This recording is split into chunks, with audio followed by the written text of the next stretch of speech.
welcome back to THU TV. I'm Chris Nichols, and I've been covering a series of talks this afternoon on the bridge between creativity and technology.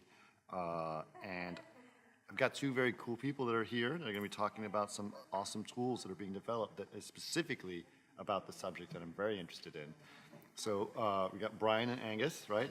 And Brian, you're over at Oculus Medium, so you're with the Medium group, right? Yeah. And you're obviously with Unity. Yep, for sure. And we've there's a new wave of tools and creative process that's happening out there, and I'm curious to know where you think some of the tools that you guys are doing are going to, are there here now, and where do you think they're going to go? So, Brian, let me start with you. Right, so I'm the director of the Medium team. I founded it 3 years ago. Medium is a tool for sculpting and virtual reality. And the reason I started it was first time I put a VR headset on, it was just like, oh, we spend all this time. My background is video games. I built a lot of tools for artists that made the video games. Right. And watching them work on a 2D screen, making a 3D thing, was the best we could do. As soon as I tried a VR headset on, it was kind of obvious to me, right? Oh, this is a 3D thing, right? We're going to make 3D content in it. Right. And so that was the thing, it was like, this is going to be my new application. Right, so I was kind of... my new desktop, or not a desktop anymore. Right, exactly. Right, like we think of VR as kind of one of the next computing platforms, and so it's like every computing platform, you find the things it's really good at. Mm-hmm. One of the qualities of VR is it's, you see things in 3D, you can move around in the space, all that kind of stuff. So frankly, I think actually sculpting was maybe one of the most obvious things to try, and it's working out pretty well. Yeah, that's great. And we can talk a little bit about that, but I want to make sure that we talk to Angus. Angus, what do you think some of the things that has gone in Unity right now, some of the things that are enabled there, because Unity's obviously been well known as a game development platform and has grown very well at that, but now people are looking at real-time engines as vehicles for creating things within that engine itself. So why don't you tell us a little bit about what Unity is doing in that area? Well, I think you said it right there and then. People want to take advantage of what real-time gives them in order to be able to create all kinds of different content. So while, yes, Unity is best known as a game engine, it's actually more accurate to call it a content creation engine, because you can make games, you can make apps, you can make VR, AR, XR content, and a lot of people are using it to tell what would be traditionally called linear stories. They want to make fiction and do animation, episodic, and even film now. Right. So artists, what do they crave? They crave instant response. They crave iteration and experimentation, the ability to see the result of what they're working on right away. And a game engine is a great platform for that because it's real time. So there's no offline render to see if what you're working on is going in the direction you want it to or not. You get that instant feedback.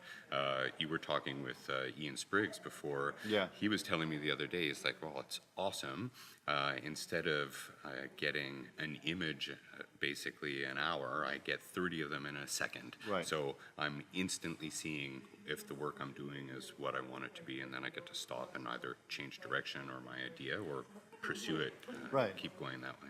Yeah, I work for a company that's famous for its offline rendering solution, so I know some of the problems that are involved in just the waiting process, and I think that waiting for rendering is going to go away, right? People don't want to wait for rendering. And the biggest reason, and it goes back to what we're talking about, is feedback, right? When you're creating something, if you have to move something and wait,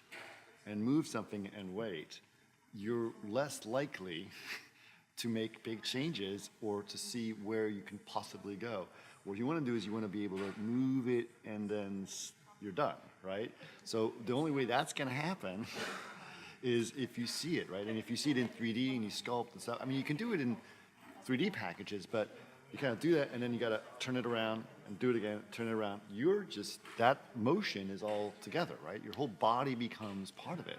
Yeah, there's a really big shift in making tools for VR, in that VR, kind of to Angus's point, right? Like, it has to be real time. We actually, our first 9 months of development of Medium, we built it in Unity. We did all of our prototyping in Unity because it's super, super fast to just get things together and see them. Right.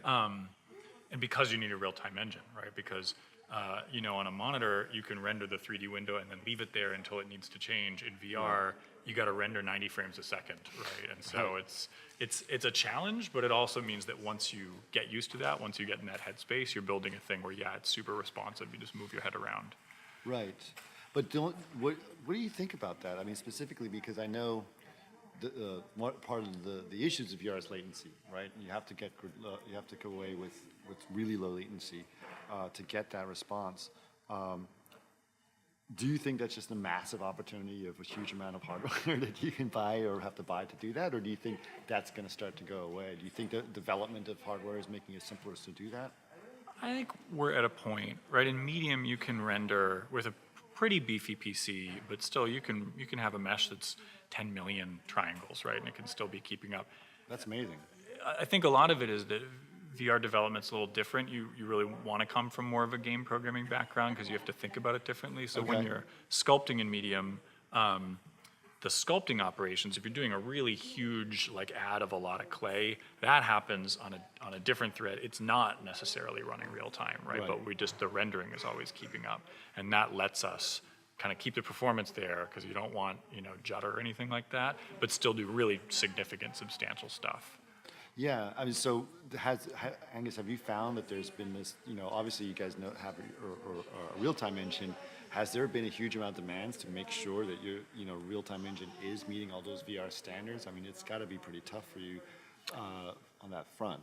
Unity is actually used for more VR AR than any other engine or platform, actually. So we have quite a lot of experience with it, and there's been a great amount of optimization and learning. But what is that specifically because of the fact that you're able to get really low latency on it, or? It's because of everything to do with it. So all these things need to be taken into account, right? You need the performance and the responsiveness, you need the tools, you need the environment, you need the multi-platform, you need the extensibility, you need to have compatibility with all the headsets and all the various viewing platforms. So all those things come together, and Unity provides it. So it's a really natural platform for people to work on. And like Brian said, it's so fast for prototyping and getting your ideas into the system quickly that it's perfectly suitable for this kind of stuff. But real time is used not only in VR, but as I was mentioning, in some other creative stuff too. And people want to use it for architectural visualization, another big application, and one that lends itself well to VR as well. We have customers doing stuff in the automotive space that is just mind-blowing. You can go into car dealerships now and not just configure something on a 2D tablet, but actually don a headset and customize every aspect of the car and put it in all kinds of different contexts. And all these kinds of experiences require real time, and they require quality. And again, back to Ian, we were chatting with him. He's doing some really amazing art stuff, right? And he's doing some work in Unity. And they kept, his understanding was, I'm going to have to reduce my poly count, and actually I'm going to be limited in what I can deliver. And everyone kept coming back to him and saying, no, give us more, we've got the performance, we can actually increase the quality of that. Now, if you're, really want to control every single aspect to the finest level of detail and quality, then some offline rendering is going to be required, just as you say, at least for now. But as GPUs, CPUs, performance increases, as software gets better, as we learn how to program for these applications, all of that's going to go away, I think, just like you said. Absolutely. I know. I mean, I'm well aware of this, and this is something that I've had a conversation with my company, right? That does, a ray tracer that makes V-Ray, and I've been discussing it for a while, and a lot of people think of real-time engines as competitors to offline rendering, which I don't think it is. And this has been my philosophy for a while. I think actually there's great partnerships that can happen in this area. And my feeling is the best way I describe it, which apparently Vlado now has embraced, he loves this. Vlado is, by the way, the V in V-Ray. He's the guy who created it. He said, I say, there's two questions to ask, is will real-time engines, or will real-time rendering replace offline rendering? Yes, it will. But will rasterized rendering replace ray tracing? No. Right. Because this is a battle that we won in the ray tracers one like 10 years ago, right? And we've gone down this road, and I think that's going to be an important part of it. So when we're creating and when we're viewing the sculpts or we're doing things, ray tracing will play a role there. That is important, and I think it's going to get there. And then when we partner with people that like real-time engines, and we look like, here we have solutions that are this is what's important, because I think that a lot of people see things as competing technology, and I don't think it's always that way. Anyway, just want to get that point out of the way. I want to make sure that we talk a little bit about how you guys have actually worked together to. You said you prototyped your medium, Yep. but now you're sort of taking medium and going back into Unity a little bit. Right. So I was actually just going to bring this up because I think it ties in your point about iteration time being super important, I think is key. And then the other thing I would add is accessibility in terms of, like letting automotive people, like, Yep. if you are a former, like the Medium team is mostly former AAA game developers, right? And we're not, there aren't like a billion of us in the world, right? And so other people in other industries that want to do this stuff, you don't want to have to go out and find some unicorn, right, to do this. So I think the accessibility matters a lot there too. There's like theoretical performance, but there's also just like, if I'm just a normal person that wants to put something together, right, how easy is that to do? So something we did recently, we just did a game jam in Berlin where we used Medium to make the assets, and a lot of them used Unity as the engine that the piece was in. And these weren't, like necessarily super experienced game developers, artists, we had people for music, all this kind of stuff. And they made a really natural pair because one of our goals with Medium, right, is like you don't have to learn a million hotkeys, you don't have to learn all this stuff to use it. Right. And then they were able to learn Medium pretty quickly and get stuff out of it, get it into Unity, quickly put something together, right? It was like really a wonderful, because it was only a weekend, right? And they got a lot of stuff done. So that's really cool that you're able to make that bridge and do that. I want to talk a little bit about VR from both sides, and I want to hear both of your opinions on this. But obviously, we know now that like these hand controllers that are happening. Don't worry about the sound. Yep. We're all good. The hand controllers that are going on in VR are sort of now becoming the tool that people have to worry about, right? So, what is your opinion about the idea of motion? And here's my example, right? Minority Report. Remember the big interfaces on Minority Report, and everyone's saying that's going to be the interfaces of the future. Everyone's going to do like that. Turns out that people get really tired when they wave their hands around a lot. They do. And so a mouse and keyboard is pretty easy for that process. But what is your opinion about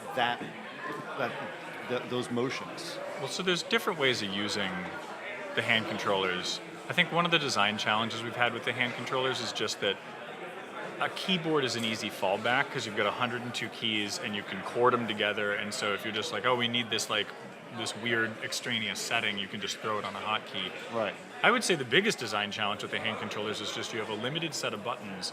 And then in terms of accessibility, you don't even want to use, like we try to avoid making the buttons and thumbsticks necessary, because unless you're someone who's familiar with video game, or that kind of thing, if we take a traditional clay sculptor who doesn't use computers much, they don't want to learn how to use all these buttons and thumbsticks and triggers and stuff like that.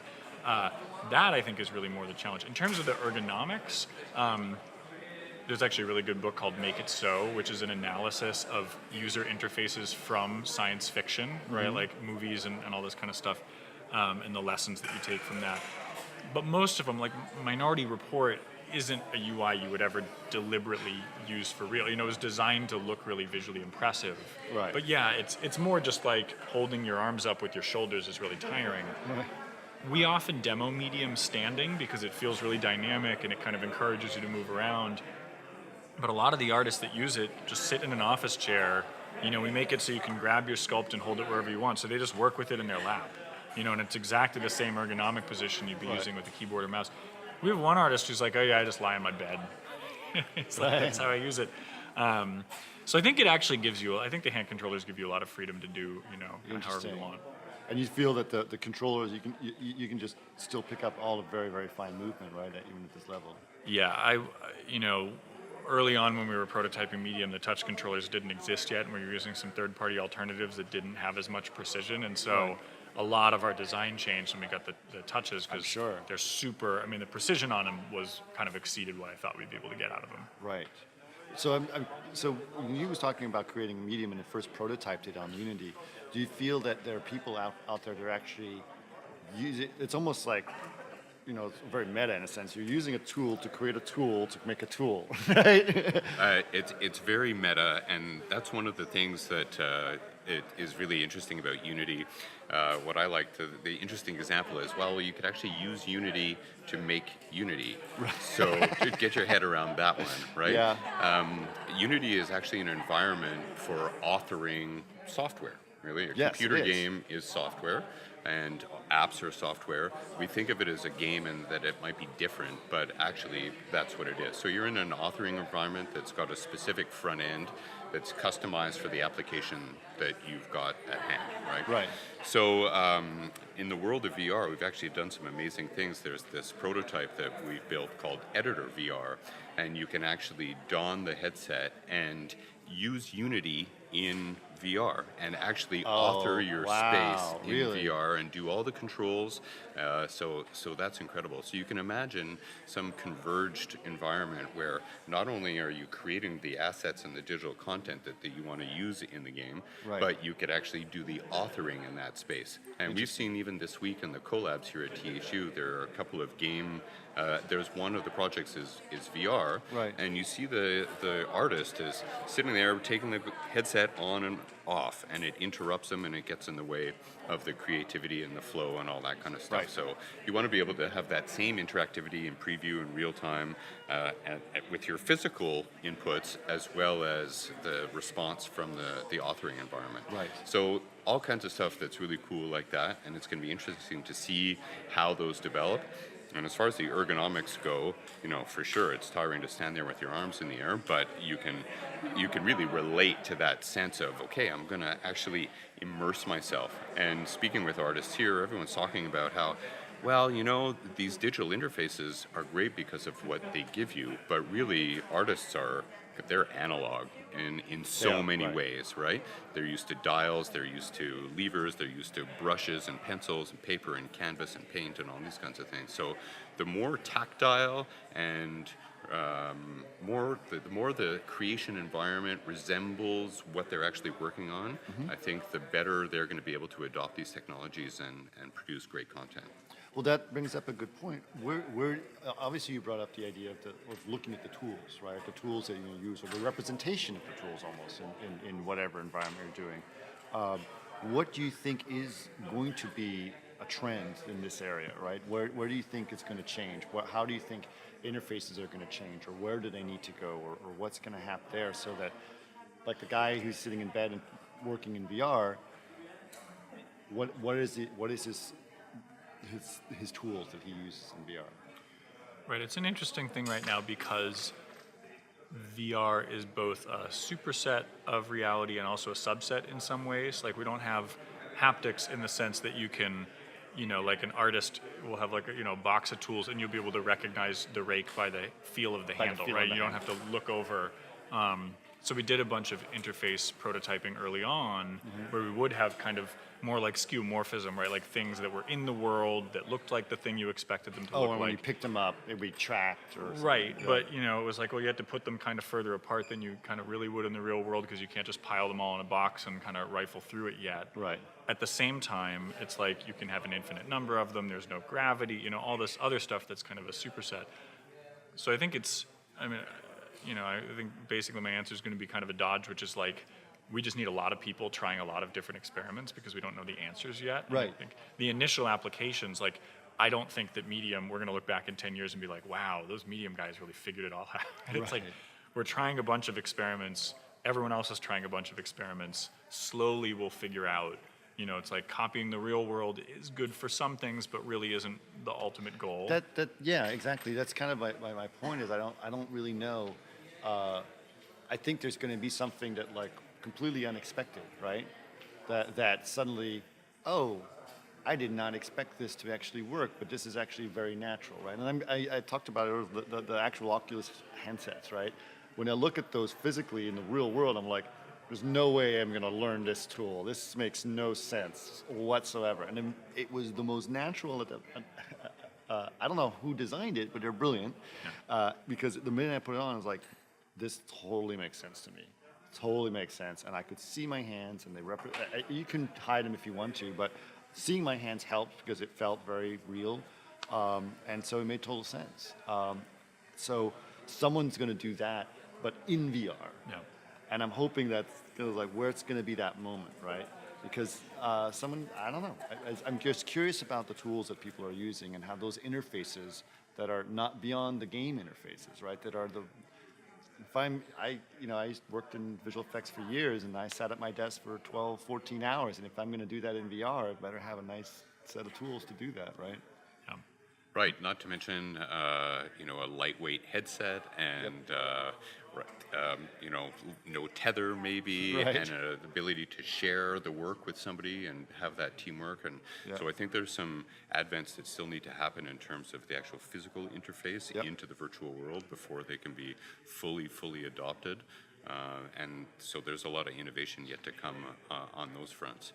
So it's going to be exciting to see how it all develops. But the applications now are so compelling, whether it be artistic or industrial.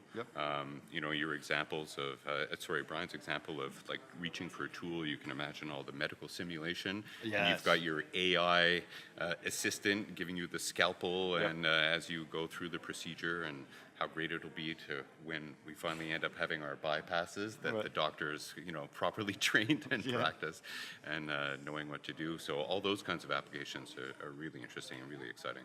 Yeah, I think there is going to be some great moments in VR and a lot of things. I think people are still trying to there's a lot of conversation out there about what are we going to do in VR? Will I really be spending time in VR? But I think just that idea of sculpting in VR makes sense for me. We talked about it in with Ian Spriggs and Scott Eaton earlier. Like there was a moment in character animation that was like a breakthrough, and that when ZBrush came, right? Because that was when suddenly you went from patch modeling and NURBS to polygonal pulling to actually just being able to sculpt, right? And so something like Medium is like the next thing that's the next watershed moment, right? So that now you can do this, right? Certainly the hope. I will admit I'm more of an incrementalist when it comes, I think you can look back and kind of find these points in time. But when I think about VR, I think look at like windowed operating systems, right? Because it's kind of the same problem, which is let's figure out all these paradigms for like, for example, in VR, like how do you have more than one application running at a time? And on windowed OSs, we figured that out, right? We know how windows work in 2D, and we visually understand that they're stacked on top of each other and stuff like that. But when you look at like the original Xerox PARC stuff to today, a lot of, kind of in lockstep, the technology, you'd get higher resolution, which would enable new things, which would figure new things out. Yep. But there wasn't really, I think you can point out, okay, PARC was obviously very important there, Windows, the Mac OS stuff was important. But in aggregate, it's just this kind of steady incremental improvement. And I think we'll see the same thing with VR. A new piece of hardware will come out that has some new thing. It can track your retinas, or it's got haptics, or whatever it is, and then we'll kind of respond to that. But when you look back at it, probably over a 20, 30-year curve, it'll just be kind of steady improvement and settling on new conventions. Yeah, I don't disagree, but I do think that definitely there was something that happened then, and I think there's something that's happening now. But since we're running a little short on time, I want to make sure people get a chance to find out where they can learn more about things. So Unity is obviously unity.com. Unity3D.com. Okay. And actually on the site we have interesting solutions pages for VR and AR specifically, so you can find out all about that, including interesting creation tools that we support and integrate, like Medium through .obj. So you can go there and find out about that, download it, and try it for yourself. And Unity is available for free on personal? Unity is available for free. We want to democratize development. You can get fully featured, no restrictions Unity for free right now. Go ahead and get it and try it out for yourself. That's really cool that you guys are doing that. And then what about Medium? So Medium, if you go to oculus.com/medium, that's our main website, has links off. We've got, Instagram, social media stuff where we post a bunch of the art that's being made. And if you have a Rift and Touch, Medium comes bundled with it. Okay, cool. Cool. Well, thanks so much for doing this, guys. I Yeah, really thank you. appreciate it. Pleasure. All right.